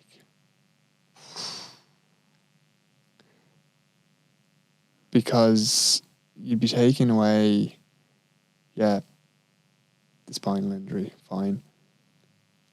You'd also be taking away all the people I've met, and you'd be taking away all the things that I've learned, and the character maybe that I've had to either discover or uncover or develop.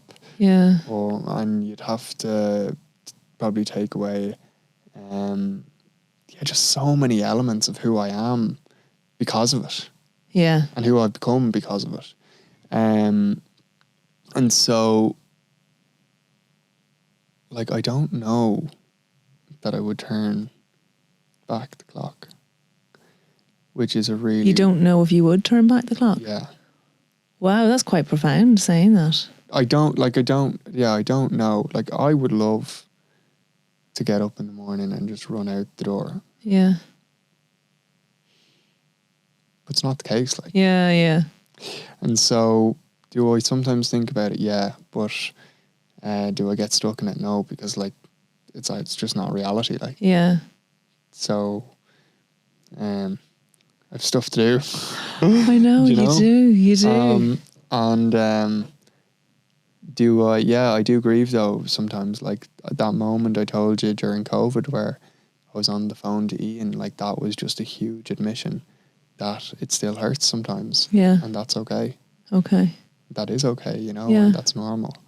And it devastates me sometimes. Yeah. You know, I wrote a poem during that time that says like, it was called And Still. Okay. You know, and it was like the two sides of the coin. Like I still long for the freedoms that I knew back then, and yet I grapple with finding a way to do it. We'll pull up the poem at some stage. Do you have the poem? Can we read? Do you want to read it? Do you want to press pause for a moment while we get it? It's on my Instagram, I think. That's okay. I will.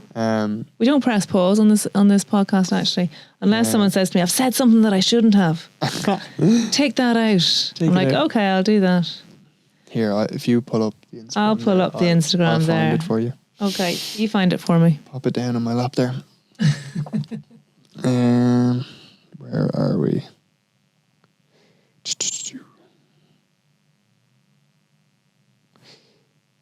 think it's this one. Okay, so this was last year. So this describes the dichotomy perfectly.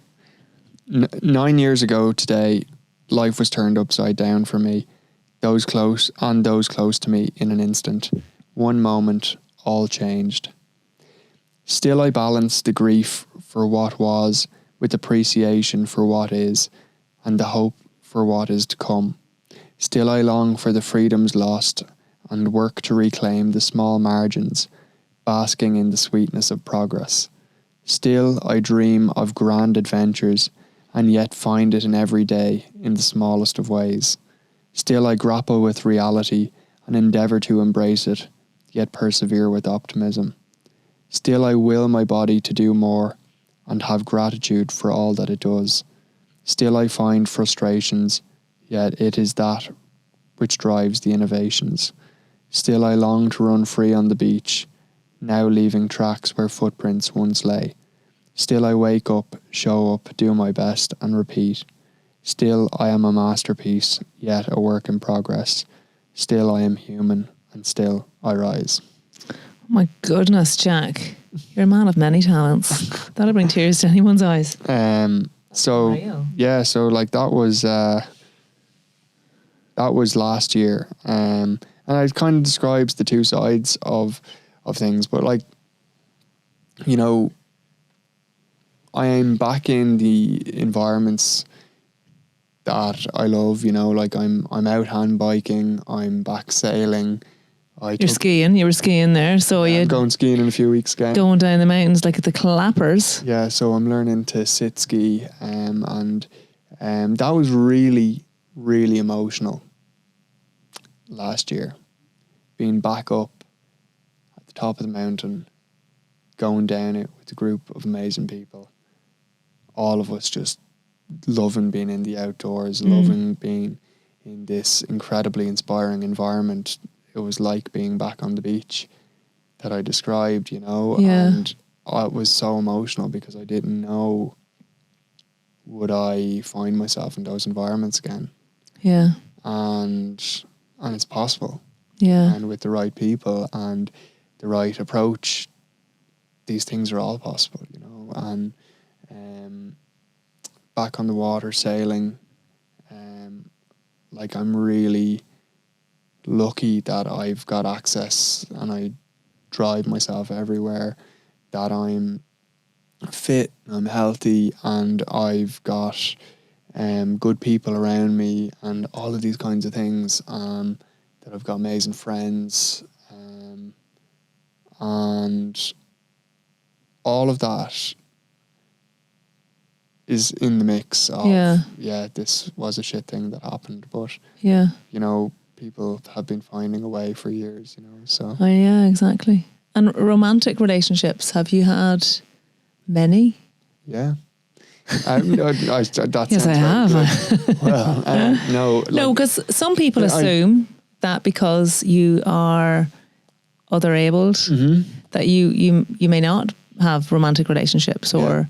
It's such a misconception, actually. And when I say, it's not like loads of them. No, I know. But like a normal amount of relationships, like I've had, and it's very different for different people, but like I've had a number of girlfriends over the years since I had my injury. I've had, like some of those relationships have been 6 months, some of them been 3 years.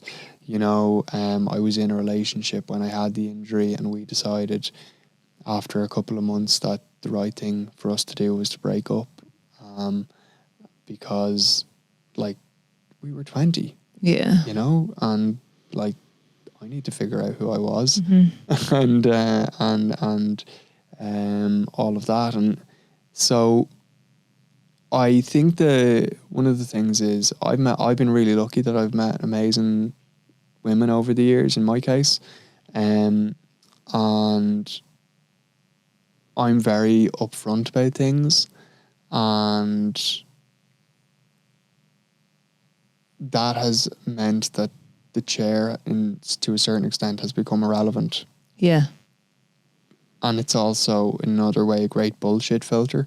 Yeah. Because you meet people that are sound, and that's not an issue, you know? And so I've had really positive experiences thus far. And, you know, breakups are hard when they happen as well as they are for everyone. Oh, yeah. And so, like, that doesn't change, really. Yeah. What I do think, though, is that, again, we talk about role modelling, you know, there's people with disabilities or differences in ability all over the country and the world that like have very happy marriages and relationships, and that have flings, and that go And on that have children, one night stands, and that have children, and that are grandparents, and you know, they're just out like doing their thing, you know. Yeah. And I think there's, you know, this real misconception like that it's this underground sort of thing that happens or it doesn't happen at all. Yeah. It's very normal. Yeah. You know, and like any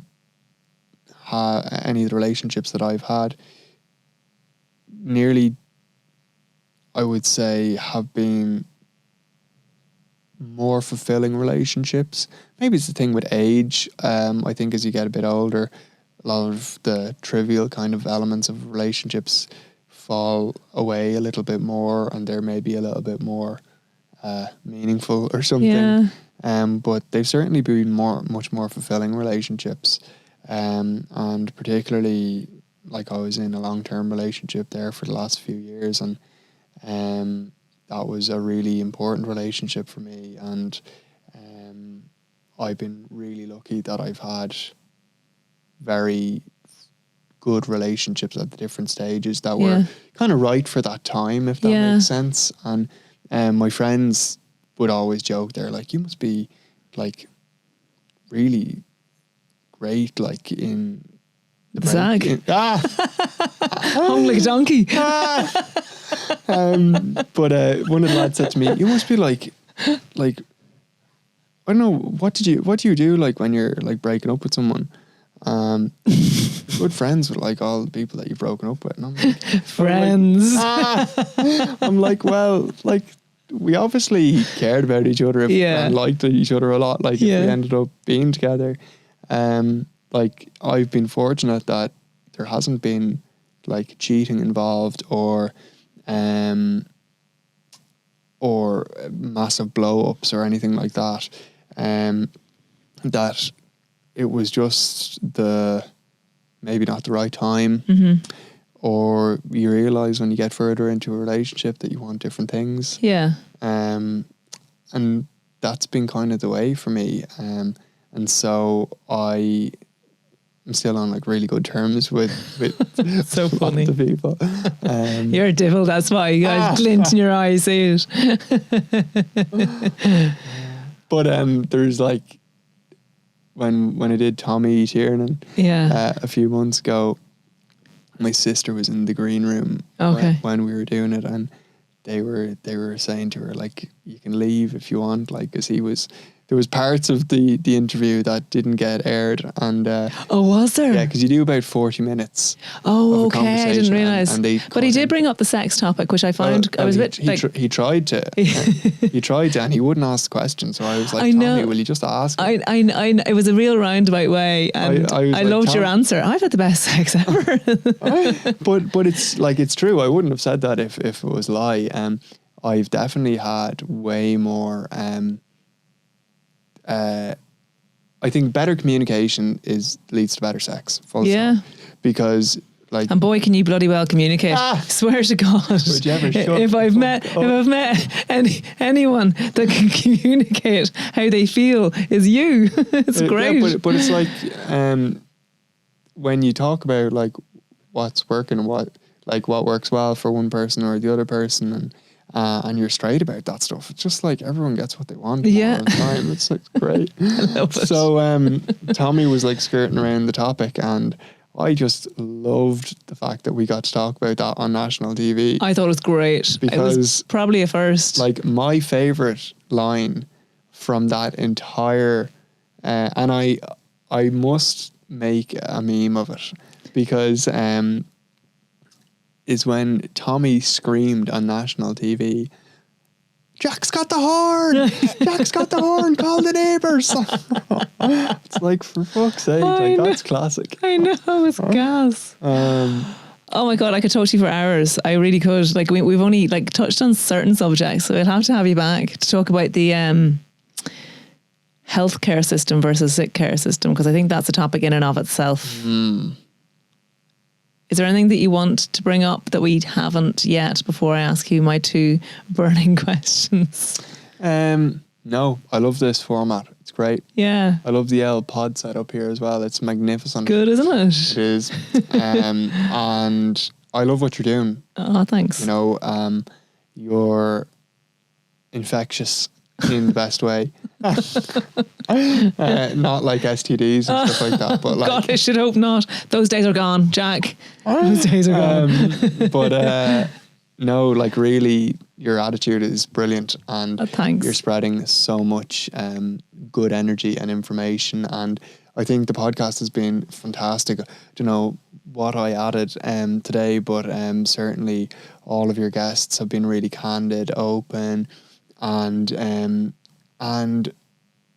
bringing conversations that people really want to hear and topics that people want explored, and kind of like delve into them, because I find that if you it's hard to do that in a 30-minute podcast, you know? Yeah. Long form is... Like, how long have we been here? I think I've been here a couple of hours, have we? Oh, no. Yeah, 2 hours. Oh, my goodness. Wow. Yeah. And we could talk forever, but we'll definitely have you back. I think we need to discuss the whole sick care system in more depth. But we'll do that. If you're still here. God help you. So, Jack, my 2 questions are, what is the meaning of life? Okay. And what advice would you have for young people? Yeah, and I love these questions. I don't think there is a meaning to life. I think we give a meaning to life. Okay.